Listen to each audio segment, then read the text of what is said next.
Salut très chers abonnés, salut. Bon, j'espère que tout le monde, j'espère que chez vous ça va. Moi, le froid ici, pourquoi l'heure est grave en Russie, c'est que bon, actuellement, c'est une pagaille avec les rafles qui sont lancées depuis le 1er décembre. Ils nous ont annoncé un rafle total dans sur tout le territoire de la Fédération de Russie visant à diminuer le nombre de personnes qui vivent encore sans documents. Donc, déjà à Moscou, on est à plus de 400 personnes et plus arrêtées. Donc, plus de 400 personnes et plus qui ont été arrêtées et qui sont actuellement dans des centres de déportation. Cela voudrait dire que pour sortir du centre de déportation, il faudrait prouver que vous ne méritez pas être au centre de déportation, mais que vous ne devrez pas rentrer. Bon, par exemple, votre passeport était au niveau de l'université et que vous étiez à Moscou, vous appelez l'université avec l'aide d'un avocat, bien sûr. On fait appel au tribunal et puis vous pouvez sortir. Ça, c'est l'un des cas parmi les milliers qui peut exister. Donc, comme je disais, il y a plus de 400 personnes qui sont au camp de déportation. Alors, pourquoi c'est chaud, les gars? C'est chaud parce que on n'a pas encore réussi à bien éduquer, à bien nous éduquer sur la question de la documentation en Russie. La documentation, pas seulement en Russie, mais la documentation partout.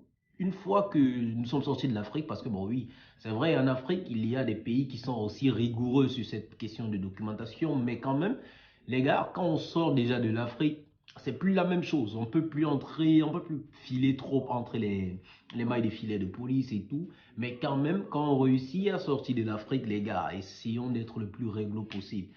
Dernièrement, les 2 derniers directs que nous avons fait par rapport à cela, c'est comme si on avait prédit. Donc, c'était déjà, on parlait de comment avoir, je vous laisse les liens là en haut, donc comment se remettre en règle pour des personnes qui, involontairement ou volontairement, ont eu la malchance d'être sans papier. Oui, parce que c'est pas voulu. C'est pas comme si vous restez, vous avez envie d'être sans document d'un pays étranger, non. C'est que, bon, ok, ça arrive. Mais maintenant, comment faire? Que faire et qu'est-ce qu'il faut faire?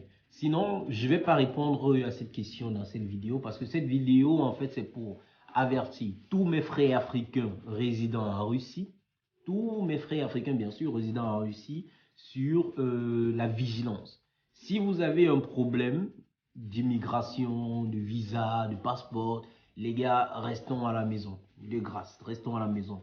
Si par exemple vous êtes à Moscou et que vous venez de Kazan, ça veut dire que vous n'avez pas l'enregistrement de Kazan. Donc vous êtes à Moscou, mais vous n'avez pas l'enregistrement de Kazan. Soyez sûr que si on vous arrête, vous avez un motif, un truc qui justifie en fait que vous pouvez être à Moscou. Sinon, vous allez payer soit un straf, soit vous allez être amené dans un camp de déportation. Donc, c'est pour cela que je vous ai dit, j'ai mis en titre là, l'heure est grave, les gars.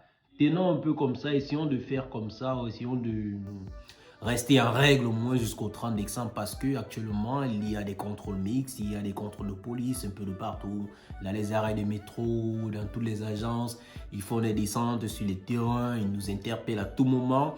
Donc les gars, il faut être en règle.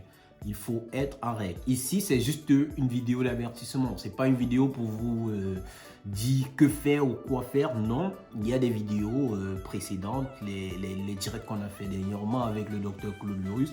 Donc, et plus d'autres vidéos arrivent encore. Mais aujourd'hui, la vidéo, c'est juste pour vous prévenir, les gars. Il y a plus de 400 personnes au camp de déportation. Il y a des ONG qui se battent comme ils peuvent, d'arrache-pied. Ils essaient de faire tout ce qu'ils peuvent pour retirer nos frères qui sont au camp de déportation. Mais actuellement, faisons l'effort, s'il vous plaît, les gars, d'être en règle. Faisons l'effort, s'il vous plaît, les gars, d'être chez nous. Patientons, essayons de se temporiser. Déjà qu'il y a beaucoup de neige dehors, donc essayons de temporiser le temps que tout ceci passe et peut-être d'ici janvier, tout va reprendre normalement. Alors, merci, c'était Léo Le Péri pour vous servir. À très bientôt. Peace out.